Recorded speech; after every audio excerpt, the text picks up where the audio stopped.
నమస్తే, నేను మీ సిఎస్ రావు.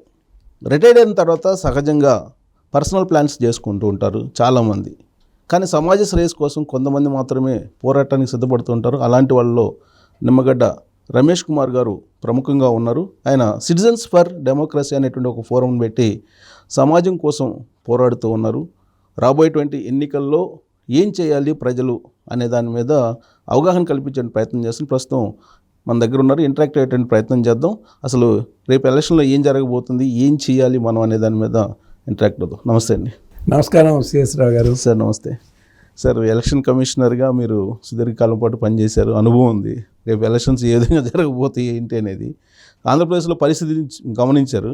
Election commission కొన్ని గైడ్లైన్స్ కూడా ఇవ్వడం జరిగింది. ఈ వార్డు, గ్రామ సచివాలయం సంబంధించిన ఉద్యోగులకు కానీ వాలంటీర్లకు కానీ వాళ్ళు దాన్ని ఫాలో అవుతున్నారు అనిపిస్తుందా మీకు?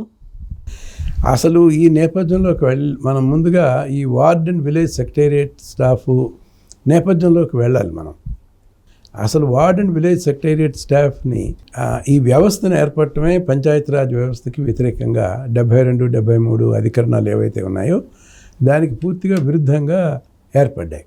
వాటిల్లో రాజ్యాంగ సవరణలు ఎందుకు చేసాం? మనం పరిపాలన వికేంద్రీకరణ చేయాలని, ప్రజల సౌలభ్యం కోసం పరిపాలన ఉండాలని, ప్రజల చేత నేరుగా ఎన్నుకోబడ్డ సర్పంచులకి నిధులు విధులు ఇవ్వాలని చెప్పి ఇవి ఉద్దేశించబడిన విషయం. దానికి విరుద్ధంగా ఈ వార్డ్ అండ్ విలేజ్ సెక్రటేరియట్ స్టాఫ్ని ఏర్పరిచి ఈ ప్రజల చేత నేరుగా ఎన్నుకోబడిన ప్రజాప్రతినిధుల అధికారాలు, వాళ్ళ తాలూకు నిధులు వీళ్ళకి కట్టబెట్టడం జరిగింది. అంచేత రాష్ట్ర వ్యాప్తంగా ఎన్నికైన ప్రజాప్రతినిధుల్లో తీవ్రమైన అసంతృప్తి, నిరసన కూడా వ్యక్తం చేస్తున్న సంగతి మీకు తెలుసు. ఈ ward and village secretariat staff నియామకం కూడా పారదర్శకంగా జరగలేదు అని చెప్పేసి కొన్ని అభియోగాలు కూడా ఉన్నాయి, ఈ పబ్లిక్ డొమైన్లో ఉన్నాయి. వీళ్ళలో చాలామంది, కొంతమంది గతంలో ఐపాక్లో పనిచేసిన సిబ్బంది దొడ్డిదోవన ఈ village and ward secretariat staff ఉద్యోగాలు సంపాదించుకున్నారు. ఈ డిస్ట్రిక్ట్ సెలక్షన్ కమిటీలో కొన్ని అవకతవకలు జరిగాయి అన్న ఆరోపణలు కూడా మనం వింటున్నాం. ఈవెన్ ప్రొవిజనరీ పీరియడ్ అయిపోయిన తర్వాత వాళ్ళు రెగ్యులర్ చేసే దాంట్లో కూడా కొన్ని అవకతవకలు జరిగాయని చెప్పి కూడా రీసెంట్గా వచ్చింది. ఇది ఒక పార్శ్వం అయితే, ముఖ్యమైన పార్శ్వం ఏంటంటే ఈ విలేజ్ అండ్ వార్డ్ సెక్రటేరియట్ స్టాఫ్ని రాజకీయ కార్యక్రమాలకి వాడుకోవటం. వీళ్ళు ప్రభుత్వ ఉద్యోగులు అనే నిర్వచనంలోకి ఖచ్చితంగా వస్తారు. డిఎస్సి ద్వారా సెలెక్ట్ అయ్యారు. అంచేత ప్రభుత్వ ఉద్యోగులుగా ఉండే ప్రతి ఒక్క నిబంధన వీళ్ళకి వర్తిస్తుంది. ప్రభుత్వ ఉద్యోగులకు ఉన్న నిబంధన ఏంటి? రాజకీయ విషయాల్లో మీరు జోక్యం చేసుకోకూడదు, పరిపాలనా విషయాల వరకే మీరు పరిమితం అవ్వాలి, మీకు రాగద్వేషాలకు అతీతంగా పనిచేయాలి. ఒక పార్టీ ప్రయోజనాల కోసం మీరు పనిచేయటం అనేది అది బాధ్యత రాహిత్యం, అది క్రమశిక్షణ రాహిత్యం అవుతుంది. ఇది చట్టరీత్యా చెల్లుబడి కాదు, అది నేరం కూడా. కానీ విలేజ్ అండ్ వార్డ్ సెక్రటేరియట్ స్టాఫ్ని, దాని కింద ఉన్న వాలంటీర్స్ సంగతి ఇది వేరే కూడా మాట్లాడదాం. వీళ్ళని ఈ మధ్య కాలంలో ప్రభుత్వం పార్టీ కలిసి ఒక కార్యక్రమాన్ని చేపట్టారు. మళ్ళీ ఈ ప్రభుత్వమే రావాలి, ఈ ముఖ్యమంత్రి రావాలి అన్న కార్యక్రమంలో భాగంగా వీళ్ళందరినీ ఉపయోగించారు. ఇది పూర్తిగా రాజకీయ కార్యక్రమం. రీసెంట్గా ఆడుదాం ఆంధ్ర కార్యక్రమానికి కూడా వాళ్ళు యూజ్ చేసినట్టున్నారు. ఆడుదాం ఆంధ్రాలో అది క్రీడా సంబంధమైంది. దాంట్లో రాజకీయ ప్రయోజనాలు ఏదైనా ఉంటే అవి దీర్ఘకాలికంగా ఉన్నాయి. కానీ ఈ ప్రభుత్వమే రావాలి అనే కార్యక్రమం ఏదైతే మొదలుపెట్టారో ఇది ఎలక్షన్స్ దృష్టిలో పెట్టుకుని చేపట్టిన కార్యక్రమం.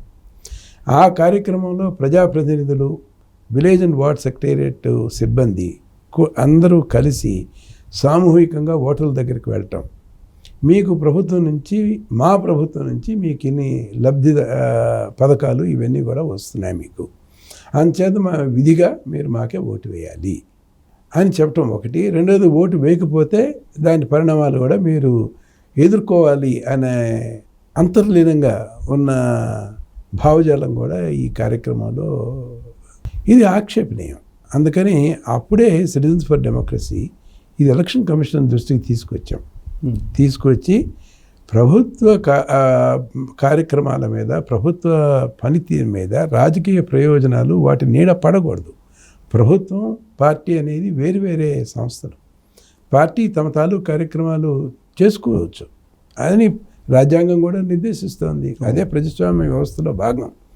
కానీ ప్రభుత్వ వనరుల్ని, ప్రభుత్వ సిబ్బందిని, ప్రభుత్వ నిధుల్ని వీటిని ఉపయోగించుకుని రాజకీయ కార్యక్రమం చేయటం అనేది అనైతికం. ఇది రాజ్యాంగబద్ధం కాదు, చట్టబద్ధం కాదు. అందుట్లో ఈ విలేజ్ అండ్ వార్డ్ సెక్రటేరియట్ స్టాఫ్ని వాడుకోవటం తప్పు. వీళ్ళకి అత్యంత ప్రాధాన్యమైన భూమికి కూడా ఎలక్షన్స్లో ఇచ్చారు. వీళ్ళందరినీ బూత్ లెవెల్ ఆఫీసర్స్గా వీళ్ళని నియామకం చేశారు. ఈ ఎలక్ట్రల్ రోల్ ప్రిపరేషన్లో ఈ బూత్ లెవెల్ ఆఫీసర్స్ పాత్ర ఏదైతే ఉంటుందో ఇది చాలా ముఖ్యమైనది. ఈ చేర్పులు లేకపోతే తీసివేతలు ఇవన్నీ కూడా చేసేది బిఎల్ఓ రికమెండేషన్స్ మీద, బిఎల్ఓ కనుసన్నల్లో జరుగుతుందనేది అవును. అటువంటి ముఖ్యమైన పనిలో ఉన్న వ్యక్తులు రాజకీయ కార్యక్రమంలో జోక్యం కనుక చేసుకుంటే వీళ్ళు కళంకితులయ్యారు. కాబట్టి వీళ్ళని అటువంటి బాధ్యతాయుతమైన విధుల్లో కొనసాగించకూడదు అని చెప్పి ఎలక్షన్ కమిషన్ కూడా సిటిజన్స్ ఫర్ డెమోక్రసీ సూచించింది. పోనీ గతంలో ఎవరు చేసేవారు, ఈ పాత్ర నిర్వహించేవారు అంటే ప్రభుత్వ టీచర్లు, ప్రభుత్వ ఉద్యోగులు నిర్వహించేవారు. వీళ్ళు నిబద్ధతతో చేసేవాళ్ళు.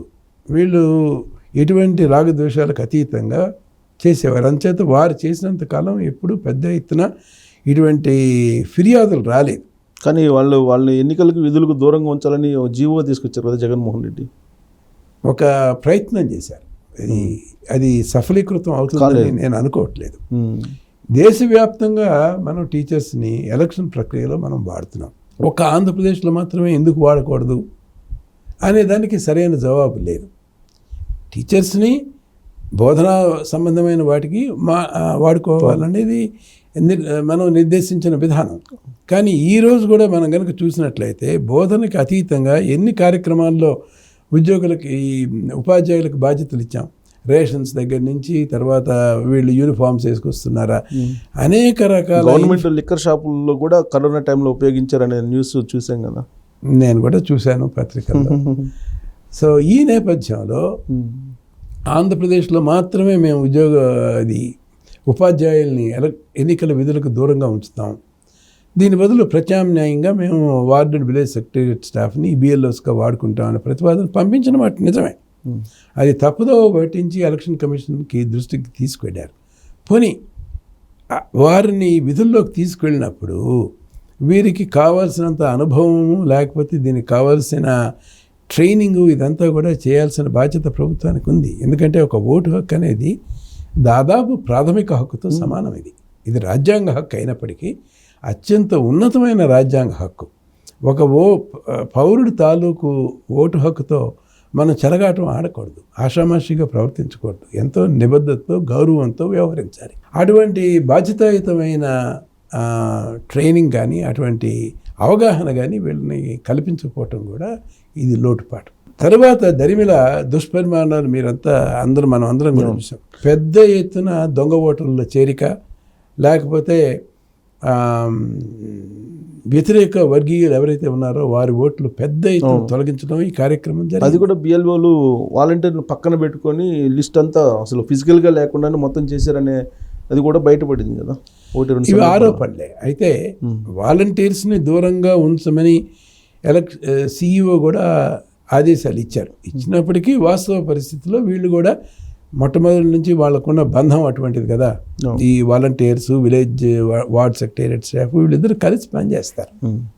ఇవి వ్యవస్థకి ఉన్న వ్యవస్థలో రెండు కళ లాంటివి. అంచేత వీళ్ళు కలిసే పనిచేశారు. ఎక్కడైనా వాలంటీర్స్ పనిచేస్తున్నారు, ప్రభావితం చేస్తున్నారన్న నిర్దిష్టమైన ఆరోపణలు రుజువులతో సహా ఇచ్చిన నేపథ్యంలో కంటి తుడుపు చర్యల కింద ఒకళ్ళిద్దరిని విధుల్లో నుంచి సస్పెండ్ చేయడం మాత్రం చేశారు. అంతకుమించి పర్చూరులో ఒక చోట ఈ రీసెంట్గా తిరుపతి ఉప ఎన్నికలు అయిపోయిన తర్వాత రీసెంట్గా చేశారు కదా, కలెక్టర్ని కూడా సస్పెండ్ చేశారు. అది తిరుపతి దాని మీద అది సపరేట్ అది మాట్లాడదాం. దాంట్లో అది పూర్తిగా నేరపూరితమైన కార్యక్రమం. అక్కడ మనం ఈ విలేజ్ వాలంటీర్స్ను, ఈ విలేజ్ అండ్ వార్డ్ సెక్రటేరియట్ స్టాఫ్ని ఇక మీదటైనా ఎలక్షన్ డ్యూటీల్లోంచి నిషేధించండి అని చెప్పి సిటిజన్స్ ఫర్ డెమోక్రసీ రుజువులతో సహా ఎలక్షన్ కమిషన్కి ఆధారాలు చూపించాం. వీళ్ళు ప్రజాప్రతినిధులు వీళ్ళందరూ కలిసి ప్రచారంలో భాగంగా, పార్టీ ప్రచారంలో భాగంగా మమేకమై పనిచేస్తున్న ఇచ్చిన మేరకు ఎలక్షన్ కమిషన్ స్పందించి ఫిబ్రవరి 1న కొన్ని ఉత్తర్వులు జారీ చేసి ఆ ఉత్తర్వులు CEO ఆంధ్రప్రదేశ్ కలెక్టర్లందరికీ ఈ నెల 14వ తారీఖున ఇచ్చారు. దాంట్లో వాళ్ళు నిర్దేశించింది ఏంటంటే వార్డ్ అండ్ విలేజ్ సెక్రటేరియట్ స్టాఫ్లో ఎవరైతే BLOస్గా పనిచేశారో వాళ్ళని ఎలక్షన్ డ్యూటీస్లో వాడొద్దు అన్నారు. వాడొద్దు, వాళ్ళకి ఎలక్షన్ వరకు అంతకుముందు కావాల్సిన చర్యలు ఏవైతే ఉంటాయో దానికి వాడుకోవచ్చు, దానికి నిషేధం లేదు. అంటే పోలింగ్ స్టేషన్ సెటప్ చేయటం, దానికి కావాల్సిన మంచినీరు వసతులు ఇట్లాంటివన్నీ ఏర్పరచడం వరకు చేయొచ్చు. కానీ ఎలక్షన్లో మాత్రం ప్రక్రియలో మాత్రం పోలింగ్ పార్టీస్లో మాత్రం వాళ్ళు భాగస్వాములుగా ఉండటానికి వీల్లేదు అని చెప్పి ఒక నిషేధం ఇచ్చారు. అంటే పోలింగ్ రోజు అసలు కనపడకూడదు, వాళ్ళు ఉండకూడదు. వారికి ఎక్కడ ఓటు అయితే ఉంటుందో, వాళ్ళ సొంత ఊళ్ళో ఎక్కడైతే ఉంటుందో అక్కడికి వెళ్ళి వాళ్ళు ఓటు వేసుకోవాలి. ఈ గ్రామంలో వాళ్ళు ఎక్కడైతే విలేజ్ అండ్ వార్డ్ సెక్రటరీ స్టాఫ్గా విధులు నిర్వహిస్తున్నారో ఆ గ్రామంలో వాళ్ళకి ఏమీ రోల్ లేదు, వాళ్ళు అసలు ఉండకూడదు నైతికంగా. వాళ్ళు కూడా ఇంకొక చోట ఓటర్సే, వాళ్ళేమి ఆన్ డ్యూటీ పర్సనల్ కాదు. వీళ్ళు రక్షణ సిబ్బంది అయితే ఆన్ డ్యూటీ అవుతారు, యాక్చువల్ పోల్ సిబ్బంది అయితే ఆన్ డ్యూటీ. వాళ్ళకి పోస్టల్ బ్యాలెట్ ఉంటుంది, వీళ్ళకి పోస్టల్ బ్యాలెట్ కూడా ఉండదు. వీళ్ళకి పోస్టల్ బ్యాలెట్ కూడా లేని నేపథ్యంలో వీరు ఆ గ్రామంలో ఎందుకు ఉంటారు? వారి గ్రామాలకు వెళ్ళి అక్కడ వారు ఓటు హక్కు వినియోగించుకోవాలి. అది ఎలక్షన్ కమిషన్ ఉద్దేశం. ఫస్ట్ రెండవది, ఈ విలేజ్ అండ్ వార్డ్ సెక్రటేరియట్ స్టాఫ్లో వీళ్ళే కాకుండా ఇతర సిబ్బంది ఉన్నారు, ఫీల్డ్ స్టాఫ్ ఉన్నారు. అది అగ్రికల్చర్ కావచ్చు, ఇతరత్ర సంబంధించిన శాఖలకు సంబంధించిన వెటనరీ సిబ్బంది, ఇట్లాంటి సిబ్బంది ఉన్నారు. వీళ్ళందరూ కూడా ప్రభుత్వ ఉద్యోగులే. వీళ్ళని 5th పోలింగ్ ఆఫీసర్గా వాడుకోమన్నారు. ఈ 5th పోలింగ్ ఆఫీసర్కి డ్యూటీ ఏముంటుంది? ఒక ఓటరు ఓటు వేసి తిరిగి వెళ్ళేటప్పుడు అతను ఇండెలిబుల్ ఇంక్ మార్క్ చేస్తారు. అది బాధ్యతాయుతమైన రోలే. దాన్ని కూడా మనం దాని ప్రాధాన్యత లేదు అని చెప్పడానికి అక్కడ కూడా చేయాలనుకుంటే ఇంకేయకుండా పంపించవచ్చు, మళ్ళీ దొంగ ఓట్లు చేసుకోవచ్చు. అలా చేయడానికి అవకాశం లేదు. అటువంటి పైగా వీళ్ళంతా రెగ్యులర్ గవర్నమెంట్ సిబ్బంది, వీళ్ళు వాలంటీర్స్ లాంటి వాళ్ళు, వీళ్ళు సెక్రటేరియట్ స్టాఫ్ అలాంటి వాళ్ళు కాదు, వీళ్ళు ఇతర అనుబంధ డిపార్ట్మెంట్స్ నుంచి వచ్చారు. అయినప్పటికీ వీళ్ళు ఏం చేశారంటే వీళ్ళని ఒక పోలింగ్ స్టేషన్లో ఒక మనిషికి మించకుండా ఉపయోగించుకోండి. పైగా వీళ్ళందరినీ కూడా జంబ్లింగ్ పద్ధతిలో వీళ్ళందరినీ మండలంలో ఉపయోగించుకోవాలి. 3 సార్లు జంబ్లింగ్ చేస్తారు. ఈ 3 సార్లు జంబ్లింగ్ చేసినప్పుడు ఏ సిబ్బంది ఎక్కడికి వెళ్తారో ఎవరికి తెలియదు. 45 గంటలకు ముందు మాత్రమే తెలుస్తుంది వాళ్ళకి. అప్పుడు వాళ్ళు ఆ నిర్దేశించిన గ్రామాలకి వెళ్ళి పోలింగ్ దాంట్లో పోలింగ్ పార్టీలో కలిసి పనిచేసి ఈ ఇండెలిబుల్ ఇంక్ మార్కింగ్ అది చేయాలనేది 2వ నిబంధన. 3వ నిబంధన అసలు వాలంటీర్స్ని ఎన్నికల విధుల్లో నుంచి దూరంగా ఉంచాలి అని చెప్పి ప్రత్యేకంగా ఎలక్షన్ కమిషన్ ఆదేశించింది. ఈ నేపథ్యంలో అసలు వాలంటీర్ అనే అతను ఎలక్షన్ ప్రక్రియలో అతని నీడ కూడా, అతని ఆ ఛాయ కూడా ఎలక్షన్ ప్రక్రియలో పట్టడానికి వీలు లేదు. అది ఎలక్షన్ కమిషన్ నిర్దేశించింది. సో ఈ 3 దీంట్లో సార్ ఇప్పుడు వాళ్ళ దగ్గర వాలంటీర్ల దగ్గర మొబైల్ ఉంటుంది సార్, ఆ మొబైల్లో అందరి వివరాలు ఉంటాయి. అవి హ్యాండ్ ఓవర్ చేసుకోమని నేను చెప్పలేదా? అది హ్యాండ్ ఓవర్ చేసుకోమని అప్పుడు నేను స్టేట్ ఎలక్షన్ కమిషనర్గా ఉండి మున్సిపల్ ఎన్నికలు నిర్వహించిన నేపథ్యంలో ఒక పర్టికులర్ ఆర్డర్ ఇష్యూ చేశాను. ఏమిటంటే గ్రామ పంచాయతీ అంతకుముందు పార్టీ రహిత గ్రామ పంచాయతీ ఎన్నికల్లో కూడా వాలంటీర్స్ దుష్ప్రవర్తన కలిగే రకంగా దుష్ప్రవర్తనతో ప్రవర్తించారు అన్న అభియోగాల నేపథ్యంలో మున్సిపల్ ఎన్నికల్లో ఈ వాలంటీర్స్ ఎటువంటి ప్రత్యక్షంగా పరోక్షంగా వాళ్ళ జోక్యం ఉండకూడదు, వీళ్ళని నిరోధించాము. మీరు చెప్పిన వాళ్ళ ఫోన్స్ కూడా ఏవైతే ఉన్నాయో అవన్నీ తహసీల్దార్స్కి సరెండర్ చేయాలి అని చెప్పి నేను ఆదేశాలు ఇచ్చాను. ఇస్తే అప్పుడు సింగిల్ జడ్జి దాన్ని ఈ ఆదేశాలని ఆమోదించలేదు. అప్పుడు నేను డివిజన్ బెంచ్కి వెళ్ళాను. అప్పుడు డివిజన్ బెంచ్ ఎలక్షన్ కమిషన్ ఆదేశాలని సమర్థించింది. సమర్థించడమే కాకుండా అయితే ఈ ఫోన్స్ ఉపయోగం అనేది వాళ్ళకి ఏదో ఇతర పనులు ఇట్లాంటి బాధ్యతలు కూడా ఉంటాయి కాబట్టి అది అధికారుల నిర్దేశంలో మాత్రమే వాళ్ళ ఫోన్స్ ఉపయోగించాలి అని చెప్పేసి కొంతవరకు సడలింపు ఇచ్చారు. సో అది ఇప్పుడు క్యారీ అవుతుంది సార్ సేమ్ నిబంధన ఈ ఎలక్షన్ కూడా, రాబోయే ఎలక్షన్లో నైతికంగా అదే నిబంధన కంటిన్యూ కావాలి. ఎందుకంటే ఇప్పుడు స్టేట్ ఎలక్షన్ కమిషన్ అయినా కూడాను మేము విషయాల మీద స్పందించే విషయాలు ఒకే రకంగా ఉంటాయి, స్పందన ఒకే రకంగా ఉంటుంది, భిన్నంగా ఉండదు, ఉండాలి. అంచేతే స్టేట్ ఎలక్షన్ కమిషన్ ఏ పద్ధతిలో స్పందించిందో దాన్ని డివిజన్ బెంచ్ ఎలాగైతే సమర్థించిందో ఆ విధి విధానాలన్నీ కూడా దీనికి నైతికంగా దీనికి కూడా వర్తింపు చేయాలి అని చెప్పి కూడా మేము ఎలక్షన్ కమిషన్ దృష్టికి కూడా మేము తప్పనిసరిగా తీసుకువెళ్తాం. సో ఇంకోటి సార్, ఇప్పుడు సీనియర్ సిటిజన్స్ ఉన్నారు కదా, వీళ్ళకి ఇంటి దగ్గర నుంచి ఓటేసే ఫెసిలిటీ ఈసారి కల్పించారు. దాంట్లో కూడా వీళ్ళ ఇన్వాల్వ్మెంట్ ఉంటుంది అని అంటున్నారు. దాన్ని ఎలా మీరు ఫేస్ చేస్తారు రాబోయే రోజుల్లో? వాళ్ళని ఇప్పుడు 12B కింద మొట్టమొదటిసారిగా సీనియర్ సిటిజన్స్కి అవకాశం కల్పించారు. అట్లాగే తీవ్రమైన ఆరోగ్య సమస్యలు ఉన్న వాళ్ళని ముందు రిజిస్టర్ చేసుకోమన్నారు. ఇంటి దగ్గరికి తీసుకొచ్చి వారికి వాళ్ళ చేత ఓటు వేయిస్తామన్నారు. దీనికి బిఎల్ఓస్ వాళ్ళు తోడ్పడుతుంటారు. వాళ్ళ కుటుంబ సభ్యులు కూడా ఉంటారు కదా, వాళ్ళ కుటుంబ సభ్యులు కూడా వాళ్ళతో కలిసి ఉన్న నేపథ్యంలో సీనియర్ సిటిజన్స్ మీద ఎలాంటి ఒత్తిడి తీసుకురారు. కానీ వాలంటీర్ది ఉంటుంది వాళ్ళ మీద ఎఫెక్ట్ అంటున్నారు. వాలంటీర్స్ రావడానికి వీల్లేదు. నేను అదే మీకు ఇంతకుముందు కూడా చెప్పిన విషయం ఏంటంటే, ఎలక్షన్ ప్రక్రియలో వాలంటీర్స్ అనేవాళ్ళు భాగస్వామ్యులు కాదు, ప్రత్యక్షంగా కానీ పరోక్షంగా కానీ. వాళ్ళు వాళ్ళకి ఎటువంటి సంబంధం లేదు. వాళ్ళు ఏ రకంగానూ ప్రభావితం చేయకూడదు, చెయ్యరాదని చెప్పి నిబంధనలు చెప్తున్నాయి. కానీ రీసెంట్గా జరిగినటువంటి సమావేశంలో జగన్మోహన్ రెడ్డి చాలా క్లియర్గా వాలంటీర్లే నన్ను గెలిపించాలి, ఈసారి మీరే ఎన్నికల్లో పార్టిసిపేట్ చేసి మీరే పోలింగ్ దాకా ఓటర్లను తీసుకురావాలని చెప్పి డైరెక్ట్ చెప్పారు ముఖ్యమంత్రి హోదాలో. అంటే మీరు 14వ తేదీన ఫిరంగిపురంలో జరిగిన వాలంటీర్ల అభినందన సభ దాంట్లో గురించి మాట్లాడుతున్నాను. నేను కూడా ఈ విషయం చూసిన తర్వాత నేను కూడా చాలా ఆశ్చర్యచకితుడయ్యాను. ఎందుకంటే ఎలక్షన్ను ఎలా జరపాలి అనేది పూర్తి నియంత్రణ, పూర్తి అధికారాలు సంపూర్ణంగా ఎలక్షన్ కమిషన్కు ఉంటాయి. ఎలక్షన్ కమిషన్ ఒక ఆదేశాలు జారీ చేసిన తర్వాత దాన్ని ఏ రాష్ట్ర ప్రభుత్వం కానీ ఏ వ్యవస్థ కానీ దాన్ని ధిక్కరించడానికి అవకాశమే లేదు. ఎలక్షన్ కమిషన్కు ఉండే అధికారాలని విశేష అధికారాలు అంటాం, ప్లీనరీ పవర్స్ వీటిని. దీన్ని రాజ్యాంగం గుర్తించి గౌరవించి రాజ్యాంగం ఎలక్షన్ జరుగుతున్న నేపథ్యంలో కట్టబెట్టిన అధికారాలు.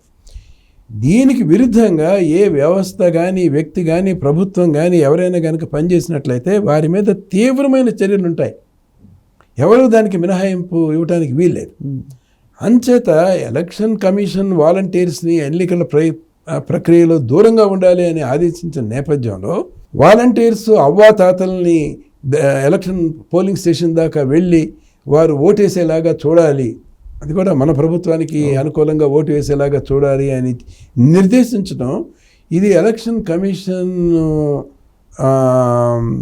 ని ధిక్కరించడం కిందే వస్తుంది. మరి దాని మీద ఇంతవరకు యాక్షన్ లేదు సార్. అట్లీస్ట్ సుమోటా కన్నా ఎలక్షన్ కమిషన్ దాన్ని పరిశీలించిన దాఖలాలు లేవు. ఇది 14వ తారీఖే జరిగింది, ఇవాళ మనం 17వ తారీఖులో ఉన్నాం. అంచేత ఎలక్షన్ కమిషన్ నోటీస్లోకి రాలేదు అని మీరు అనుకోవద్దు. ఎలక్షన్ కమిషన్కి రాష్ట్ర CEO కళ్ళు చెవులుగా పనిచేయాలి. ఈ CEO ఆంధ్రప్రదేశ్ ఎవరైతే ఉన్నారో ఇక్కడ జరుగుతున్న పరిస్థితుల్ని ఎలక్షన్ కమిషన్కి చేర్చాల్సిన బాధ్యత అతనికి ఉంది. ఆ బాధ్యత నుంచి అతను ఆ బాధ్యతను విస్మరించలేడు. ఇక్కడ రాష్ట్ర పార్టీ కానీ ప్రభుత్వం కానీ వాలంటీర్స్ యవ్వాతాతలను తీసుకువెళ్ళి పోలింగ్ బూత్ దాకా వెళ్ళి ఓటు వేయించాలి అని చెప్పిన నినాదం ఏదైతే ఉంటుందో ఇది ఎలక్షన్ కమిషన్కి ధిక్కార స్వరం. ఎలక్షన్ కమిషన్కున్న స్వతంత్రతని అధిక్షేపణ చేసేలాగా ఉంది. అంతే కదా, నిబంధనలకి విరుద్ధంగా చేసినట్టే అవుతుంది, ఖచ్చితంగా చేసినట్టే అవుతుంది. మరొక అంశం ఏంటంటే సార్, రీసెంట్గా మనం చూస్తే కనుక ఆల్రెడీ అంటే ఎన్నికలు కూడా రాలేదనుకోండి, షెడ్యూల్ రాలేదు కాబట్టి కోడ్ లేదు, అయినప్పటికీ కూడా ఇప్పుడు ఆయన ఆ సమావేశంలో ఆయన అవార్డ్స్ ప్రకటించారు, తాయిలాలో ఏదో కొంత అమౌంట్ కూడా ఇచ్చారు. దాన్ని ఎలక్షన్ పరిధిలోకి తీసుకోవడానికి లేదా? నైతికంగా తప్పు, రాజ్యాంగపరంగా చట్టబద్ధంగా తప్ప లేదా అనే దాని మీద నేను కామెంట్ చేయలేను. బట్ ఎలక్షన్లు వస్తున్న నేపథ్యంలో ఎలక్షన్లో చురుగ్గా పనిచేయాలి అని మీరు చెప్పి వాళ్ళకి ప్రోత్సాహకాలు ఇవ్వటం అనేది అనైతికం. అది రాజ్యాంగ స్ఫూర్తికి మాత్రం ఖచ్చితంగా విరుద్ధం. సో దీన్ని ఎవరన్నా కావాలంటే చట్టబద్ధతను గురించి ఎవరైనా సవాలు చేయొచ్చు. ఉన్నత న్యాయస్థానం, సమున్నత న్యాయస్థానాల్లో దీన్ని సవాలు కూడా చేయొచ్చు. న్యాయస్థానం వాళ్ళ విచక్షణ మేరకు ఎటువంటి తీర్పు ఇస్తారనేది దాని భారీ విఘ్నతకి న్యాయస్థాన విచక్షణకి లోబడి ఉంటుంది. సో అదే వేదిక మీద ఇంకొక స్టేట్మెంట్ కూడా ఇచ్చారు సార్. ఒకవేళ మీరు కనుక గెలిపించకపోతే మళ్ళీ ప్రభుత్వాన్ని తీసుకురాకపోతే మీ ఉద్యోగాలు కూడా పోయే అవకాశం ఉంది అని చెప్పడం అనేది అది బ్లాక్మెయిల్ కింద వస్తుందా, లేదంటే వాళ్ళని ఎంకరేజ్మెంట్ చేయటమా, లేకపోతే అది నిబంధనలకు విరుద్ధం? నిర్బంధం చేయడం కింద వస్తుంది. వాళ్ళని నిర్బంధించి వాళ్ళ చేత బలవంతంగా యంత్రం అలా గనక చెప్పి గనక ఉండుంటే అది వాళ్ళని నిర్బంధించినట్లు, ఈ ఎలక్షన్ ప్రక్రియలో చురుగ్గా పాల్గొనటానికి సమాయత్తం చేయడానికి ఇది చేసినట్లు కనపడుతుంది. మరి అలాంటి సూచన ఏమన్నా చేశారో లేదో నాకైతే తెలియదు. చేశారు అంటే మళ్ళీ మన ప్రభుత్వం రాకపోతే మీ ఉద్యోగాలు పోతాయి అని కామెంట్ కూడా చేశారు ఆయన. అది అనైతికం. అలా చేసి ఉండాల్సింది కాదేమో అని అనుకుంటున్నాను నేను.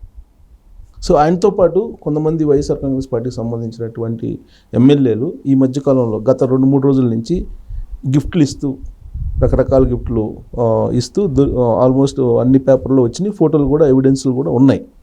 కుక్కర్లు అని లేదంటే ఇతర గిఫ్ట్లు ఇస్తూ ఉన్నారు. దానికి ఏమి చేయలేరు సార్ ఎలక్షన్ కమిషన్? ఈ ఎలక్షన్ కమిషన్ ఎలక్షన్ తేదీ ప్రకటించిన తరువాత నుంచే ఈ ఎలక్షన్ కోడ్ ఆఫ్ కాండక్ట్ అంటే నియమావళి ఏదైతే ఉంటుందో అమల్లోకి వస్తుంది. మరి ఎలక్షన్ రేపో ప్రకటన వస్తుందన్న నేపథ్యంలో ఏమైనా వీళ్ళు దూరదృష్టితో ఇటువంటి తాయిలాలు కనుక ఏమైనా పంచిపెడుతున్నారా అన్నది కూడా అది కూడా ఆక్షేపణీయమే. కానీ దీని మీద చర్య తీసుకునే అధికారాలు ఎలక్షన్ కమిషన్కి నోటిఫికేషన్ ఇచ్చిన తర్వాత సంక్రమిస్తాయి. సార్ మీరు ఎలక్షన్ కమిషనర్గా పనిచేశారు, స్టేట్ ఎలక్షన్ కమిషనర్గా అనుభవం ఉంది. 82 నుంచి మీరు ఐఏఎస్, ఇంత అనుభవంతో మీరు చూస్తున్నారు, సొసైటీని చూస్తున్నారు, అడ్మినిస్ట్రేషన్ కూడా రకరకాల ప్రభుత్వాలు చూస్తుంటారు. ఇప్పుడు ఉన్నటువంటి ప్రభుత్వం ద్వారా రాబోయేటువంటి ఎన్నికలు ఫ్రీ అండ్ ఫెయిర్ మేనర్లో జరుగుతాయని చెప్పి మీరు భావిస్తున్నారా? దీని గురించి కొంత ఆందోళన ఉన్న మాత్రం వాస్తవం. ఎందుకంటే ముఖ్యంగా రాష్ట్రంలో పోలీస్ యంత్రాంగం పనితీరు చాలా ఆక్షేపణీయంగా ఉంది.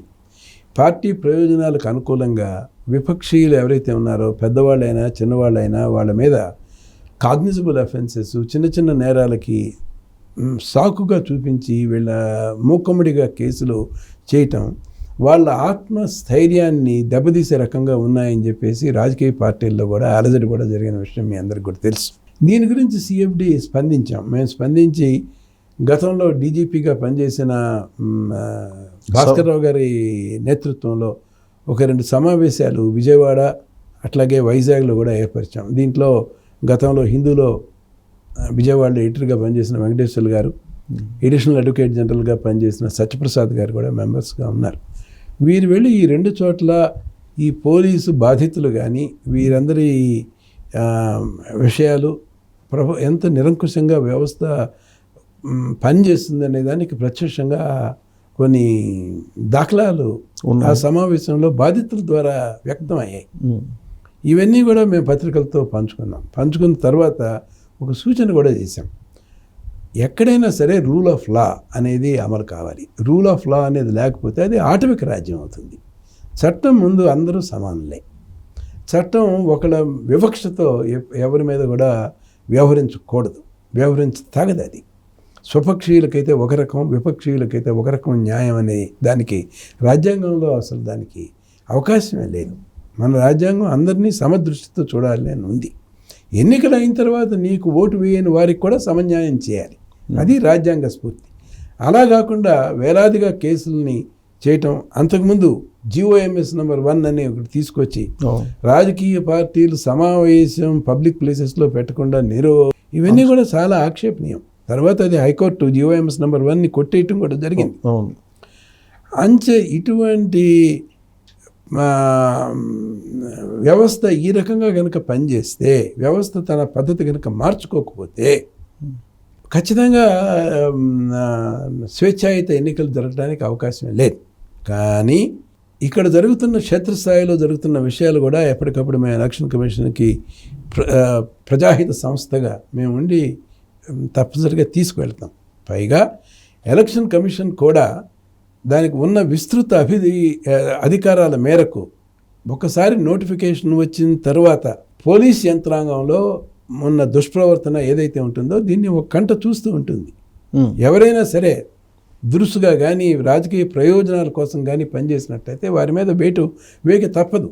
మనం కూడా చూసాం మొన్న తిరుపతిలో జరిగిన ఎన్నికల్లో, ఉప ఎన్నికల్లో జరిగిన వాటి మీద ఎలక్షన్ కమిషన్ కొంత టైం తీసుకున్నప్పటికీ కూడా విచారణ అయితే చేసింది. కానీ విచారణ చేశారు సార్, విచారణ చేశారు. 25,000 మంది ఓట్లని దొంగ ఓట్లు చేర్చుకున్నారు, ఐడి కార్డులు లాగిన్ అయి తీసుకున్నారు, ఇవన్నీ కూడా బయటపడ్డాయి. కానీ ఎలక్షన్ అయిపోయింది కదా. ఎలక్షన్ అయిపోయింది నిజమే. 25,000 కాదు, సుమారుగా 35,000 ఓట్లు. 35,000. ఓకే. తిరుపతి కాన్స్టిట్యున్సీలో 2,75,000 ఓట్లు ఉన్నాయి. దీంట్లో వీళ్ళు అక్రమాల ద్వారా ప్రభావితం చేసిన ఓట్లు 35,000, అంటే సుమారు దాదాపు 13% సమానం ఇది. అయితే దీనికి కావాల్సిన రుజువులు ఎలక్షన్ కమిషన్కి చేర్చటం, ఈ ఎలక్షన్ కమిషన్ ఈ రుజువులన్నీ సరిచూసుకోవటం, సరిచూసిన తర్వాత చర్య తీసుకోవటం జరిగింది. ముందు అక్కడ గిరీష అని ఎవరైతే రిటర్నింగ్ ఆఫీసర్ మున్సిపల్ కమిషనర్గా పనిచేస్తున్న ఐఏఎస్ అధికారి ఎవరైతే ఉన్నారో అతని లాగిన్తో వీళ్ళు చొరబడ్డారు అని చెప్పేసి ముందు అతన్ని సస్పెండ్ చేసిన తర్వాత అసలు నేరస్తుడు చంద్రమౌళీశ్వర్ రెడ్డి అనే ఈఆర్ఓ, బోగస్ ఈఆర్ఓ అతన్ని ఈఆర్ఓగా ఎలక్షన్ కమిషన్ కూడా నియామకం చేయలేదు. అతను ఎలా నియామకం అయ్యాడనేది ఇప్పటికీ ఆశ్చర్యంగా ఉంది. అతన్ని ఎవరు నియామకం చేస్తారు? ఈఆర్ఓగా అతను ఎలా చెల్లుబాటు అవుతుంది? వ్యవస్థ ఏమైపోయింది? ఇంత కళ్ళు మూసుకుని వ్యవహరించింది. ఆ చంద్రమౌళీశ్వర్ రెడ్డికి ఎలక్షన్లో నోటిఫై చేయని చంద్రమౌళీశ్వర్ రెడ్డి ఈఆర్ఓగా ఎట్లా కూర్చుంటాడు? అతను ఈ ఎలక్షన్ డేటాబేస్లోకి ఎలా చొరబడతాడు? ఈ చొరబాటులో భాగంగా 35,000 ఓట్లని ప్రభావితం చేసే రకంగా మార్ఫింగ్ చేసి ఇతర జిల్లాల నుంచి పెద్ద ఎత్తున మనుషులను తీసుకొచ్చి వాళ్ళ ఫోటోలు తీసుకొచ్చి చేర్పించి ఎన్నికలను ఎట్లా ప్రభావితం చేశారనేది చాలా ఆశ్చర్యంగా ఉంది నాకు కూడా. కానీ ఇది బయటకు వచ్చిన తర్వాత అయినా సార్ ఎలక్షన్ కమిషన్, కేంద్ర ఎన్నికల కమిషన్ ఆ ఎంపీని సస్పెండ్ చేయాలి, అట్లీస్ట్ అది కూడా చేయలేదు కదా. విశిష్టాధికారం ఉంది కదా ఎలక్షన్ కమిషన్కి. అంటే ఎన్నికలకు సంబంధించి ఎన్నికల డిస్ప్యూట్స్లో ఎలక్షన్ కమిషన్ జోక్యం చేసుకోకూడదు, అది కోర్టుల పరిధిలో ఉంటుంది.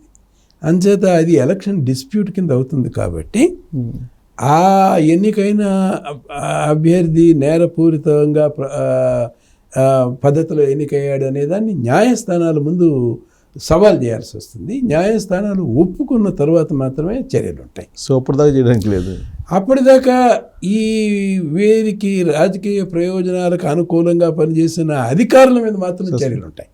అది ఆర్పిఐ యాక్ట్ సెక్షన్ 32, ఐపీసీ 186 ఏదైతే ఉంటుందో దాని నిబంధనలకు లోబడి వీరందరి మీద చర్యలు తీసుకోవాలి.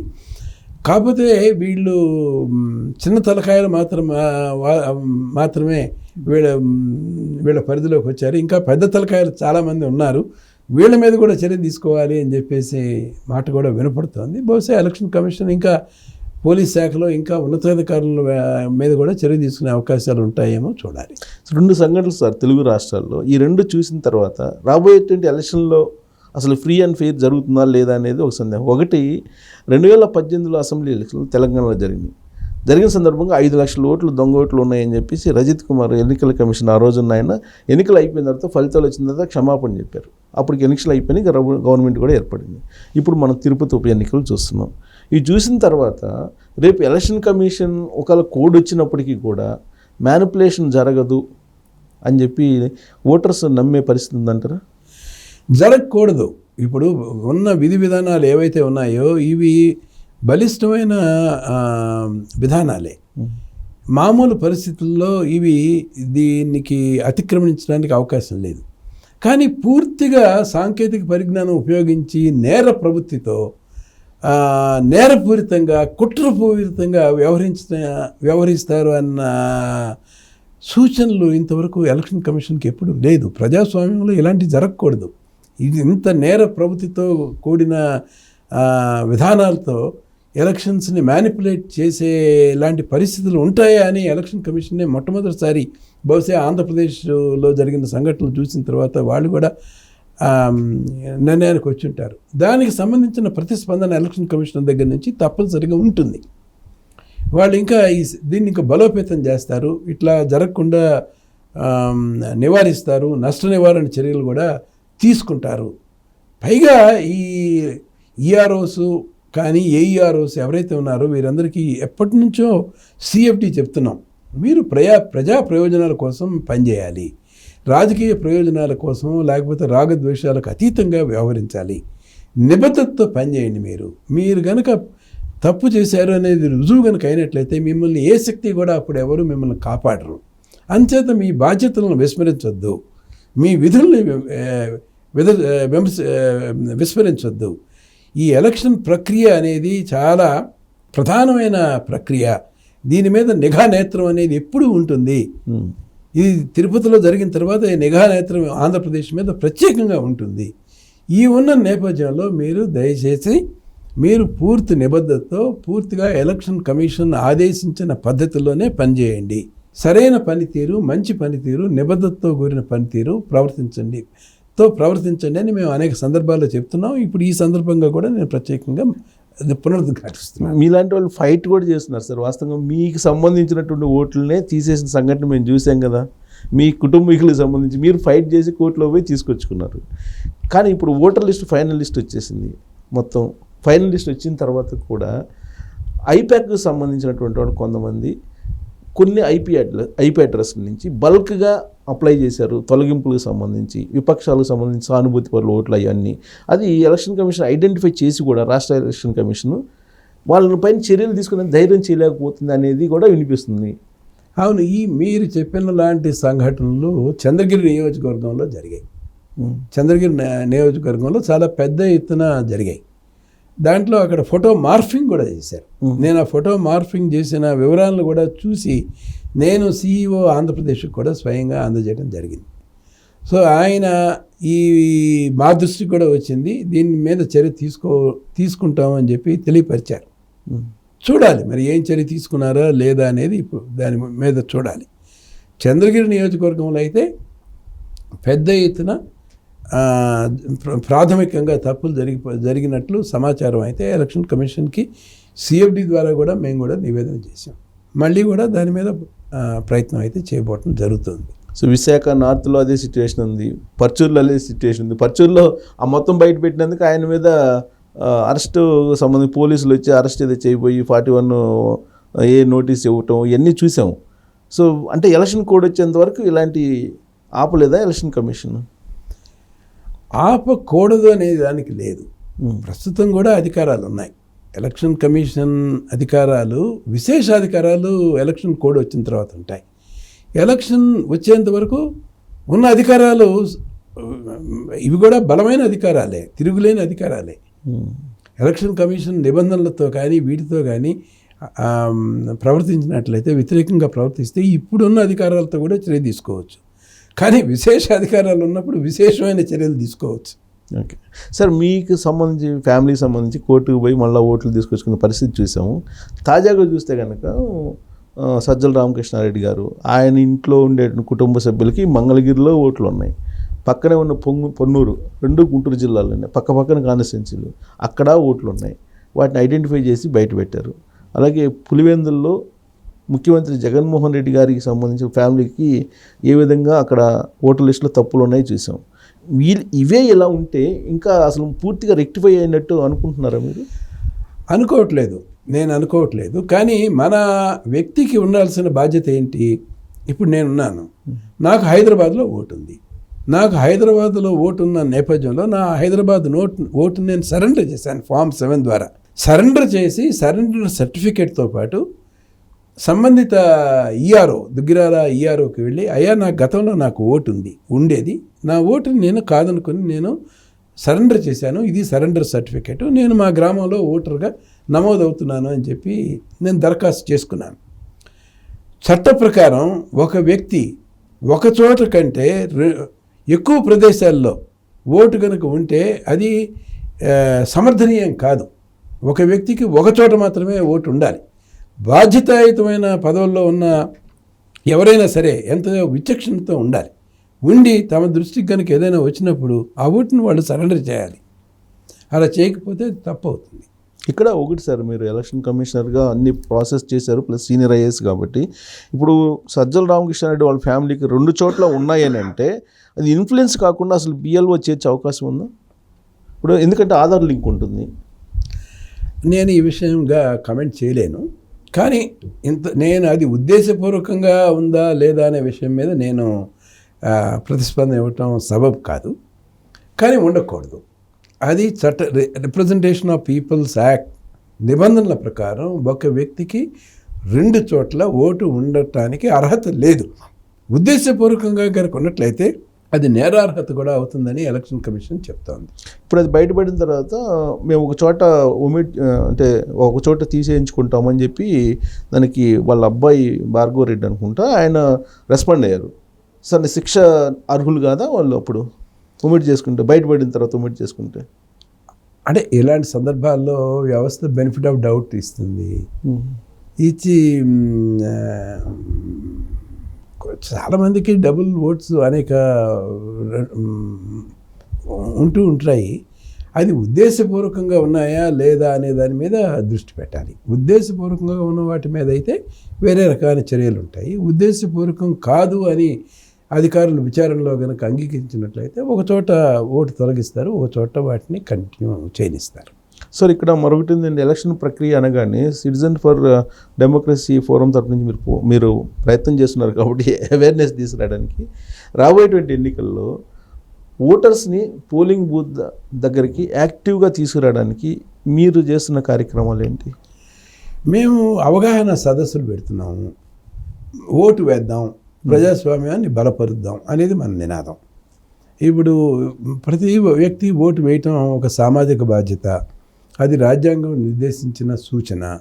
అది దాని మీద ఓటు వేయకపోతే శిక్ష ఏమీ లేదు దాని మీద. కానీ ప్రతి వాళ్ళు నైతికంగా ఒక పౌరుడికి ఉన్న పౌర విధుల్లో భాగంగా ప్రతి ఒక్కరూ తనకున్న ఓటుని ఉపయోగించుకోవాలి. ఇది విలువైంది, ఇది రాజ్యాంగం కల్పించింది. ఈ ఓటు ద్వారానే మనం సమాజంలో మార్పు తీసుకురాగలుగుతాం. అంత ప్రభావితం ఉన్న ఓటుని మనం సామాన్యమైనదిగా చూసి నేను ఒక్కడిని ఓటు వేయకపోతే ఏం జరగదు అనే ఉదాసీన వైఖరి మంచిది కాదు. అది వ్యవస్థని బలహీనపరుస్తుంది. అందుకని ఈ నేపథ్యంలో ముఖ్యంగా పట్టణ ప్రాంతాల్లో ఉన్న విద్యార్థికులు, ఉన్నత ఆదాయ వర్గాల వాళ్ళు ఎన్నికల రోజు కొంచెం అలక్ష్య భావంతో ఉంటారు. అది కొంచెం ఇందుకు వేయటం, ఇది ప్రయాసతో కూడిన పని కదా అని. పెద్ద ప్రయాసతో కూడిన పని కాదు. ఒక అరగంట సమయాన్ని దీనికి కొంచెం కేటాయించి వెళ్ళి ఆ లైన్లో కనుక నుంచుని ఓటు కనుక వేస్తే అది మన బాధ్యతలు ఏవైతే ఉంటాయో దాన్ని మనం నిర్వర్తించినట్టు అవుతుంది. అందుకని ఈ విషయాన్ని పదే ప్రజలకి పునశ్చరణ చేయటంలో భాగంగా ఓటు వేయండి, ప్రజాస్వామ్యాన్ని బలపరచండి. ఓటుకి ఒక విశిష్ట హక్కు ఉంది. ఇది మామూలు రాజ్యాంగ హక్కు కాదు, ఇది ఉన్నతమైన రాజ్యాంగ హక్కు. ఇది ప్రాథమిక హక్కు కానప్పటికీ కూడా ప్రాథమిక హక్కుతో సమానమైన హక్కు. మన భవిష్యత్తుని, మన బిడ్డల భవిష్యత్తుని, మన రాష్ట్ర భవిష్యత్తుని కూడా ఇది నిర్దేశిస్తుంది. కాబట్టి దీని మీద మీరు ప్రత్యేక శ్రద్ధ తీసుకోండి, అందరూ వెళ్ళి ఓటు వేయండి అని చెప్పి సిటిజన్స్ ఫర్ డెమోక్రసీ కార్యక్రమం చేస్తున్నాం. ఒక కళా జాతా కూడా దీనికి స్టార్ట్ చేస్తున్నాం. 25వ తారీఖున మొదలై దాదాపు 8వ తారీఖు దాకా రాష్ట్రం అంతా కూడా ఈ కళా బృందాలు కూడా ప్రజలకి జిల్లా కేంద్రాల్లో ప్రదర్శనలు ఇస్తాయి. ఇదే నినాదం, ఓటు వేయండి, ప్రజాస్వామ్యాన్ని బలపరచండి. ఎందుకని సార్ జిల్లా కేంద్రాలను ఎందుకు ఐడెంటిఫై చేసుకున్నారు? అంటే సిటీస్లోనే పర్సంటేజ్ తక్కువ వస్తుందనే ఓట్ పర్సంటేజ్. అంటే మనకున్న సావకాశం ప్రకారం జిల్లాలకు మించి ఇంకా కింద ప్రాంతాలకు కూడా వెళ్ళొచ్చు. కానీ అంత బృందాలను ఏర్పరచుకునే అంత శక్తి సామర్థ్యాలు మాకు పరిమితంగా ఉన్నాయి. మాకున్న శక్తి సామర్థ్యాల మేరకు జిల్లా కేంద్రాల్లో 26 జిల్లా కేంద్రాల్లో ఈ కార్యక్రమాలను ఏర్పాటు చేయడం జరుగుతుంది. ప్రచార మాధ్యమాల ద్వారా వీరు చెప్పే మెసేజ్ ఏదైతే ఉంటుందో ప్రజలందరికీ కూడా చేరుతుందని చెప్పి మేము విశ్వసిస్తున్నాం. కానీ రీసెంట్గా జరిగిన ఎన్నికల్లో కూడా సార్ తెలంగాణలో గ్రేటర్ హైదరాబాద్లో lowest percentage polling percentage. So దాన్ని బట్టి మీరు ఏం గమనించారు? దీనికి 1-2 కారణాలు కూడా ఉన్నాయి. ఎందుకంటే గ్రేటర్ హైదరాబాద్లో ఉన్న చాలామంది ఓటర్సు తెలంగాణ గ్రామీణ ప్రాంతాల్లో ఉన్న ఓటర్స్ కూడా కాబట్టి వాళ్ళకి ఇక్కడ ఓటు ఉంది, అక్కడ ఓటు ఉంటుంది కాబట్టి వాళ్ళు ఆ గ్రామీణ ప్రాంతాల్లో ఓటు వేయడానికి పెద్ద సంఖ్యలో కూడా తరలి వెళ్ళినట్టు చూశాను నేను. అట్లాగే ఆంధ్ర ప్రాంత వారు కూడా పెద్ద ఆసక్తి బహుశా చూపలేదేమో అనే ఇది కూడా కనపడుతుంది. అంచేత అంత ఓటింగ్ శాతం తక్కువ ఉండటం అనేది అది మంచి సంకేతం అయితే కాదు. ఇంకోటి ఏంటి సార్, చిన్న డౌట్ ఏంటంటే లాస్ట్ టైం ఎలక్షన్స్ జరిగాయి కదా, ఇక్కడ అసెంబ్లీ ఎలక్షన్స్ జరిగాయి 2023. సో ఆ జరిగిన సందర్భంగా ఎవరైతే ఓటు వేస్తున్నారో వాళ్ళు అక్కడికి వచ్చి ఓటు వేయకుండా ఇప్పుడుండేటువంటి ప్రభుత్వం అడ్డుకునేటువంటి ప్రయత్నం చేస్తుంది.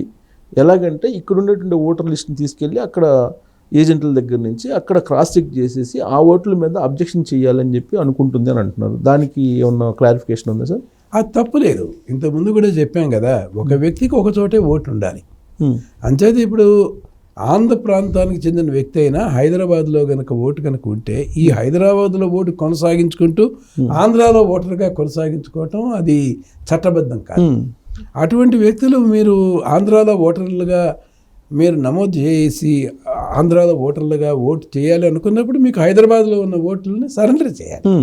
సరెండర్ చేసి నాకు ఆంధ్ర ప్రాంతంలో ఎక్కడైతే ఓటు వేస్తున్నానో అక్కడ ఓటు వేయడానికి ఉన్న సహేతుకమైన కారణాలని రుజువుల్ని ప్రవేశపెట్టాల్సి వస్తుంది. అంటే ఇక్కడ ఓటేసినప్పటికీ మొన్న ఎలక్షన్లో ఓటేసినప్పటికీ కూడా అది సరెండర్ చేసేసి ఏపీలో ఓటు పొందొచ్చా? తగిన రుజువులతో, తగిన సహేతుకమైన రుజువులతో పొందొచ్చు.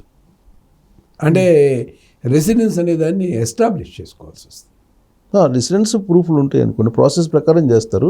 బట్ ఇక్కడ ఓటర్ లిస్టు ఇక్కడ నుంచి తీసుకెళ్ళి అక్కడ వైసీపీ వాళ్ళ దగ్గర పెట్టుకున్నారు. సో వాళ్ళ దగ్గర పెట్టుకొని రేపు ఎలక్షన్ అప్పుడు ఇక్కడ ఓటు వేశారు కాబట్టి మీరు వేయడానికి లేదని అబ్జెక్షన్ చేసే అవకాశం ఉంది. అలా చేయడానికి లేదు. ఎలక్ట్రల్ రోల్లో అసలు సభ్యుడిగా ఎలక్ట్రల్ రోల్లోనే వాళ్ళని తీసివేసేస్తే తప్పితే పోలింగ్ బూత్ స్థాయిలో మీరు అక్కడ ఓటేశారు ఇక్కడ వేయడానికి వీలు లేదని నిరోధించడానికి అవకాశం లేదు. ఏ వ్యక్తికైనా సరే ఎలక్ట్రల్ రోల్లో కనుక ఉన్నట్లయితే ఆ వ్యక్తి ఆ ఎలక్ట్రల్ రోల్లో ఉన్న ఎంట్రీ ప్రకారం ఓటు వేయడానికి అర్హత వస్తుంది. ఆ అర్హతని ఎవరు కూడా అతన్ని అడ్డుకోలేరు. సార్ ఇంకో ప్రచారం ఏంటంటే సార్, అది నిజమో అబద్ధమో ఇంకా నేను కూడా రూఢీ చేయలేకపోతున్నాను. ప్రతి కాన్స్టిట్యున్సీకి ఒక 500 మంది డిప్లాయ్ అయి ఉన్నారు.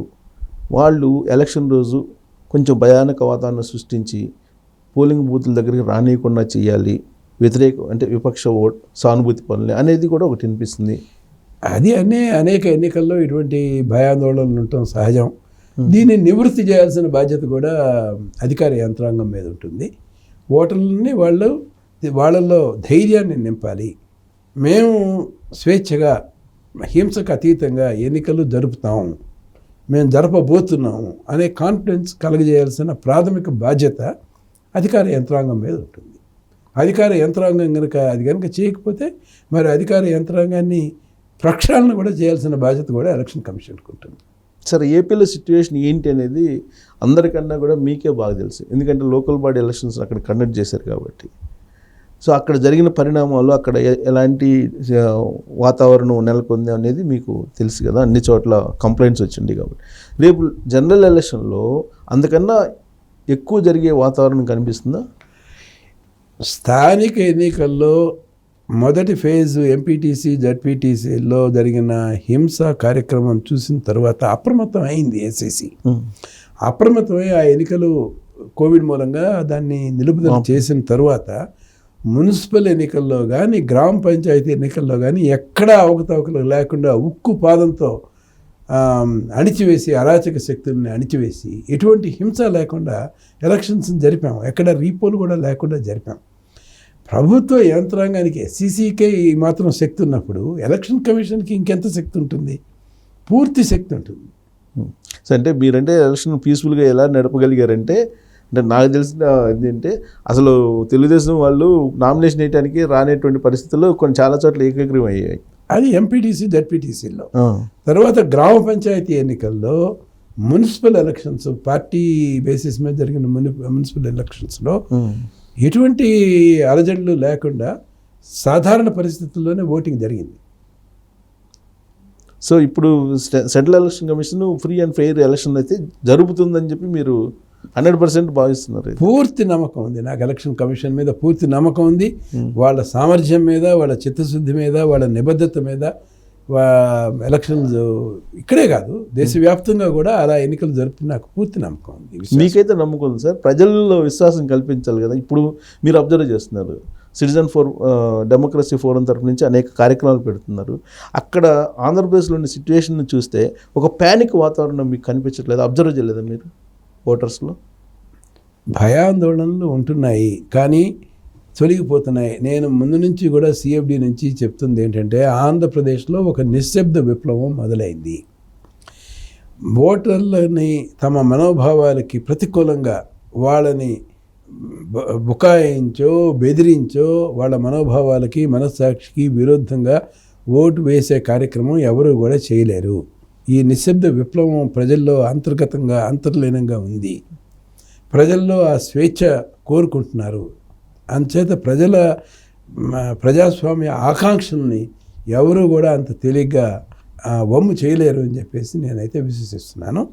నాకు పూర్తి నమ్మకం ఉంది. ఆంధ్రప్రదేశ్ ప్రజలు కూడా ధైర్యవంతులు, విచక్షణతో, వివేకంతో, ఎటువంటి భయాందోళనలు లేకుండా స్వేచ్ఛగా బయటకు వస్తారు. మీరు కూడా చూస్తారు. ప్రజాస్వామ్యం చివరికి గెలుస్తుందని చెప్పి నేను భావిస్తున్నాను. సార్ ఫైనల్గా ఈవీఎంల మీద మీ కామెంట్ ఏంటి సార్? చాలా రకరకాల అభిప్రాయాలు ఉన్నాయి కదా వాటి మీద. నాకు ఈవీఎంల మీద ఎటువంటి అవిశ్వాసం కూడా లేదు. ఎందుకంటే నేను ఎలక్షన్ కమిషన్ ఈవీఎంస్ మీద వెలిపించిన అభిప్రాయాలతో పూర్తిగా ఏకీభవిస్తున్నాను. అంటే అనుమానాలు ఉన్నాయండి? నాకు లేవు. ఓకే. చాలామంది ఏమంటారంటే ఈవెన్ అడ్వాన్స్డ్ కంట్రీలో, యూఎస్ లాంటి కంట్రీలోనే అవి వాడలేదు, వాటికి విశ్వసనీయత లేదు. పైగా ఇక్కడ మనకు సుప్రీంకోర్టులో ఆల్రెడీ కేసు ఉంది. లాస్ట్ టైం ఎలక్షన్ జరిగిన దాని మీద వీవీప్యాట్ల కన్నా పోలైన ఓట్లకి మ్యాచ్ కాలేదు, దాని మీద కూడా కేసు నడుస్తుంది. ఇలాంటివి ఉన్నప్పుడు అపోహలు అయితే ఉండవా పబ్లిక్లో? దానికి కొన్ని నిర్మాణాత్మక సూచనలు చేశారు. దేవేంద్ర యాదవ్ లాంటి వాళ్ళు కూడా చేశారు. మీరు ఇప్పుడు ప్రస్తుతం వీవీప్యాట్ ద్వారా అయిన ఓటర్ స్లిప్స్ని లెక్కించే శాతాన్ని బాగా పెంచండి. ఇప్పుడు ఏదో మీరు కొద్దిగా ఎన్నిక చేసిన చోట మాత్రమే చేస్తున్నారు. ఇంకొంచెం విస్తృతం చేయండి. చేసిన తర్వాత ఈ ఓటర్ స్లిప్స్లో ఏదైతే తుది నిర్ణయం ఉంటుందో దానికి అనుకూలంగా నిర్ణయం తీసుకోండి అని చెప్పి వారు చేస్తున్న సూచనలు అవి కొంచెం ఆలోచించదగిన సూచనలేమో, విజ్ఞతతో చేసిన సూచనలు నేను భావిస్తున్నాను. ఇంకోటి ఏంటంటే సార్, ఇప్పుడు పోలీస్ స్టేషన్ పరిధిలో రౌడీ షీటర్స్ కొంతమంది మన షీట్స్ ఓపెన్ చేస్తున్నారు, తెలుగుదేశం వాళ్ళు లేదా జనసేన వాళ్ళు లేదా ఇతరత్ర వ్యతిరేకంగా ఉన్నటువంటి వాళ్ళ మీద అనేది ఒకటి బలంగా వినిపిస్తుంది. దానికి సంబంధించిన ఆధారాలు కూడా ఉన్నాయి. ఎలక్షన్ టైంలో ఎవరైతే చురుగ్గా ఉంటారో వాళ్ళు పార్టిసిపేట్ చేయకుండా విపక్షాలను కట్టడి చేస్తున్నారు అనేది ఒకటి. ఎలా చేస్తారు? ఇప్పుడు నేర చరిత్ర ఉన్న అభ్యర్థులే ఉన్నారు. అవును. ఒక అభ్యర్థికి, నేరం చేసిన అభ్యర్థికి శిక్ష పడేంత వరకు అతనికి నేర చరిత్ర ఉంది, ఇంకా ఎస్టాబ్లిష్ కాలేదు. అట్లాంటి వాళ్ళే వాళ్ళని నిరోధించలేకుండా వాళ్ళందరినీ అభ్యర్థులుగా ఉన్నప్పుడు కేవలం ఒక చిన్న రౌడీ షీట్ ఉన్న నేపథ్యంలో ఒక వ్యక్తి పోలింగ్ ప్రక్రియలో పోలింగ్ సిబ్బందిగా కూర్చోకూడదు అంటానికి ఎటువంటి నిబంధనలు లేవు. ఏజెంట్గా కూర్చోడానికి లేదు. ఇవన్నీ బెదిరింపు చర్యలే. ఇవి బెదిరింపు చర్యలు తప్పితే ఇవేమి కాదు. ఇది కేవలం ఆ కింద స్థాయిలో ఉండే కార్యకర్తల మనోస్థైర్యాన్ని దెబ్బతీయటం కోసం చేసే ప్రయత్నాలు. ఇవి చెల్లుబడి కావు, ఇవేవి అడ్డంకి కావు. వీళ్ళు స్వేచ్ఛగా వాళ్ళ రాజకీయ కార్యక్రమాల్లో కూర్చోవచ్చు. వాళ్ళ రాజకీయ పార్టీలు కనుక వారి కనుక నియామకాలు కనుక ఇచ్చినట్టయితే వాళ్ళు పోలింగ్ దాంట్లో ఏజెంట్స్గా కూడా కూర్చొని పనిచేయచ్చు. కానీ at the same time police bind over చేసి ఉంటారు కదా. బైండ్ ఓవర్ ఎందుకు చేశారు? అది మామూలు పరిస్థితిలో ఎలక్షన్ రోజు వెళ్ళకూడదు, ఎలక్షన్ రోజు ఎన్నికల్లో వెళ్ళకూడదు అని బైండ్ ఓవర్ చేయటం కాదు కదా. Election before day bind over చేస్తారు కదా సార్. అక్కడ ఉండేటువంటి లౌడీ షీటర్స్ అందరిని బైండ్ ఓవర్ చేసి, బైండ్ ఓవర్ చేస్తే మీరు సత్ప్రవర్తనతో ఉండాలి అనే దానికి బైండ్ ఓవరు. గ్రామం వదిలి వెళ్ళకూడదు అనేది బైండ్ ఓవరు. అంతవరకే పనిచేస్తుంది. ఎన్నికల్లో పాల్గొనడం అనేది ప్రాథమిక హక్కు. ఆ ప్రాథమిక హక్కుని ఈ బైండ్ ఓవర్ కేసులు ఏవి కూడా దీన్ని అడ్డుకోలేవు. ఓకే. సో చాలామంది కొంత భయపడుతున్న సిచ్యువేషన్ నేను కూడా ప్రత్యక్షంగా చూశాను ఆంధ్రప్రదేశ్లో. గతంలో సార్ ఎన్నికలు మీరు చాలా చూశారు కదా మీ ప్రయాణంలో. ఈసారి జరగబోయే ఎన్నిక అయితే ఖచ్చితంగా ఒక డిఫరెంట్ అనుకుంటున్నారా? ఖచ్చితంగా ప్రతి ఎన్నిక డిఫరెంటే, ఈ ఎన్నికలు కూడా డిఫరెంటే. ఇవి రాష్ట్ర భవిష్యత్తును 5 ఏళ్ల పాటు నిర్దేశిస్తాయి కాబట్టి ఇది కూడా ప్రత్యేకమైన ఎన్నికలే. అనేక సవాళ్లతో కూడిన సందర్భం ఇది. అయితే ఈ సవాళ్ళని వ్యవస్థ అధిగమించి ప్రజాస్వామ్యయుతంగా, హింసకి అతీతంగా, స్వేచ్ఛగా, స్వచ్ఛంగా ఎన్నికలు జరుగుతుందని పూర్తి విశ్వాసం, నమ్మకం నాకుంది. సార్ ఫైనల్గా ఓటర్ లిస్ట్ వచ్చింది, దీంట్లో ఏమి మార్పులు ఉండే అవకాశం లేదా రేపు ఎలక్షన్ నాటికి, అంటే పోలింగ్ రోజు నాటికి? ఈ ముసాయిదా ఎన్నికల నామినేషన్ అయ్యే రోజున ముసాయిదా ప్రతిని ఇంకొకటి రిలీజ్ చేస్తారు. ఆ ముసాయిదా ప్రతిలో కొద్దిపాటి చేరికలు, తీసివేతలు ఉండే అవకాశం అయితే ఉంది. అది ఫైనల్ ఎలక్షన్. అప్పటి వరకు మార్పులు చేర్పులకి అవకాశం ఉంటుంది సహేతుకమైన అయితే. అంటే ఎప్పుడు సార్ నోటిఫికేషన్ వచ్చేంత వరకు? నోటిఫికేషన్ కాదు, ఎలక్షన్ నామినేషన్ వేసేంత వరకు. అంటే నామినేషన్ చివరి డేట్ వరకు మార్పులు చేర్పులు అవకాశం ఆ రోజు వరకు. సో అప్పుడు బల్క్గా ఇంతకు ముందులాగా బల్క్గా కొన్ని మిస్యూజ్ అయినాయి కదా, అలాంటి అవకాశాలు ఉంటాయి ఇప్పుడు. ఇప్పుడు తుది జాబితా విడుదలైన తర్వాత పెద్ద ఎత్తున మ్యానిపులేట్ చేసి మార్పులు చేర్పులు జరగడానికి ఏమాత్రం అవకాశం లేదు. చిన్న చిన్న స్వల్ప మార్పులు చేర్పులు ఉంటాయండి. కొత్త చేర్పులు ఉంటాయి. 18 ఏళ్ళకి మించిన వాళ్ళందరినీ ఓటర్స్గా తీర్చుకోవాలి. అంచేత 18 ఏళ్ళ వయసు నిండిన వాళ్ళు నేను ఓటర్గా నమోదు కాలేదు, నాకు ఓటు కావాలి అంటే అప్పుడు వాళ్ళ కోసమే ఇది నిర్దేశించాం. అందుకనే నామినేషన్ వరకు కొత్త ఓట్లను చేర్చుకుంటున్నాం. ముఖ్యంగా 18 ఏళ్ల వయసు నిండిన వాళ్ళ సౌలభ్యం కోసమే ఈ ఏర్పాటు చేయడం జరిగింది. సార్ రీసెంట్గా వస్తున్నటువంటిది డేటా చోరీ చేస్తున్నారు పౌరులది అని అంటున్నారు. దాన్ని తీసుకొని ఏం చేస్తారు సార్? ఓటర్ల మీద ఇన్ఫ్లుయెన్స్ ఎలా చేస్తారు? దీన్ని ఓటర్ ప్రొఫైలింగ్ అంటారు. ఈ ఓటర్ ప్రొఫైలింగ్లో భాగంగా వాళ్ళు ఏం జరగబోతుందంటే ఓటర్స్ని తీసుకోవటం, వాళ్ళకి ఏవే బెనిఫిట్స్ వస్తున్నాయి అనేది మ్యాప్ చేసుకోవటం, వాళ్ళల్లో తమ వర్గీయులు ఎవరు, వర్గీయులు కాని వాళ్ళు ఎవరు అనేది కొంత వివక్ష చూపించటం, ఇట్లాంటి కార్యక్రమాలన్నీ ఓటర్ ప్రొఫైలింగ్లో జరుగుతుంటాయి. అంచేత ఓటర్ ప్రొఫైలింగ్కి ఇది ఏమాత్రం ఆమోదయోగ్యం కాదు. ఈ ఓటర్ ప్రొఫైలింగ్ని నిరోధించకపోతే ప్రజాస్వామ్యానికి ఇది ఒక పెద్ద ప్రమాదం అవుతుంది. కాబట్టి ఓటర్ ప్రొఫైలింగ్కి దోహదం చేసే ప్రతి ఒక్క చర్యని కూడా అరికట్టాలి అనే భావన ఎలక్షన్ కమిషన్. సో ఆ ప్రొఫైలింగ్ చేసిన తర్వాత అతని మీద ప్రెషర్ చేయటం, లేదంటే ఓటు వెయ్యాలి తమకే అనే బెదిరింపులు అలా ఏమన్నా ఛాన్సెస్ ఉంటాయి? ఈ మరి వాలంటీర్ వ్యవస్థ అలాగే పనిచేస్తుందని కదా ఇప్పుడు ఆరోపణలు. ఈ వాలంటీర్ వ్యవస్థ ద్వారా ప్రతి కుటుంబానికి సంబంధించిన అన్ని బెనిఫిట్స్లో మ్యాప్ చేసి నీకు ఈ బెనిఫిట్ వస్తుంది, ఈ బెనిఫిట్ వస్తుంది, ఈ బెనిఫిట్ వస్తుంది అని వాళ్ళని ప్రత్యక్షంగా ప్రభావితం చేసేలాగా వీళ్ళ ప్రవర్తన ఉండబోతుంది ఎలక్షన్ నేపథ్యంలో వాలంటీర్స్ని పూర్తిగా కట్టడి చేయాల్సిన అవసరం అయితే ఉంది. మరి వాళ్ళ మొబైల్స్ హ్యాండ్ ఓవర్ చేసుకోవాలి కదా, వాళ్ళ మొబైల్స్ మొత్తం ఇన్ఫర్మేషన్ వాళ్ళ దాంట్లోనే ఉంది కదా. ఈ మొబైల్స్ కూడా గతంలో డివిజన్ బెంచ్ ఇచ్చిన తీర్పు మేరకు అధికారుల అజమాయిషీలో ఉండి వీళ్ళు ఆ ఫోన్లు ఉపయోగించుకోవాలి అని ఉంది. కానీ వాళ్ళు ఓన్గా ఆపరేట్ చేస్తున్నారు, ఆ డేటాని మళ్ళీ షిఫ్ట్ చేసుకోవచ్చు కదా ఇంకొక మొబైల్కి. ఈ మొబైల్ సరెండర్ చేస్తారు ఎలక్షన్ కమిషన్ ఆదేశాల మేరకు, కానీ వాళ్ళు ప్యారలల్గా ఇంకొక మొబైల్లోకి దాన్ని షిఫ్ట్ చేసుకునే ఛాన్సెస్ ఉంటాయిగా. అది ఆ సందర్భాన్ని బట్టి, స్థానిక పరిస్థితులను బట్టి అధికారులు స్పందించాలి. సో ఇలాంటి మ్యానిపులేషన్స్ అయితే ఉండే అవకాశం ఉందంటారు. మాకంటే ఎక్కువ మీకే తెలుసు సార్. ఇన్ని అడ్డిల్స్ మధ్య ఆంధ్రప్రదేశ్లో గతంలో ఎప్పుడు లేని విధంగా ఫ్రీ అండ్ ఫెయిర్ ఎలక్షన్ జరిగిందని మీరైతే విశ్వసిస్తున్నారు. ప్రజలకి ఆ విశ్వాసం కల్పించడానికి మీరు జిల్లాల వైపు మీటింగ్లైనా ఇంకేమన్నా అవేర్నెస్ క్యాంపులు చేస్తారా? ప్రజా చైతన్యం ఒకటే మనం కోరుకునేది, ప్రజా చైతన్యం కోసమే మనం చేస్తున్నాం. ఒక్కసారి ప్రజా చైతన్యం వచ్చిన తర్వాత ఆ ప్రజా చైతన్యాన్ని అడ్డుకునే దానికి ఏ శక్తి, ఏ నిరంకుశ శక్తి, ఏ దుష్ట శక్తి కూడా వాటిని అడ్డుకోలేదు. అది చరిత్ర నేర్పిన పాఠాలు, దాన్ని మనం విస్మరించకూడదు. చరిత్రను విస్మరించిన వాళ్ళు దానికి తగిన ప్రతిఫలం కూడా చెల్లించుకుంటారు. Right sir, thank you very much. ప్రజా చైతన్యం ఎలా ఉంటుందో చూద్దాం. ప్రజలు బాగా చైతన్యం అయితే తప్ప అక్కడ ఫ్రీ అండ్ ఫెయిర్ ఎలక్షన్ జరిగే అవకాశం లేదనేది మా అబ్జర్వేషను. సో మీకైతే విశ్వాసం ఉంది, మీ విశ్వాసం నెరవేరాలని కోరుకుందాం. అందరూ ఫ్రీ అండ్ ఫెయిర్ ఎలక్షన్లో పార్టిసిపేట్ చేస్తారని కోరుకుందాం. Thank you very much. Thanks CS Rao. Thank you.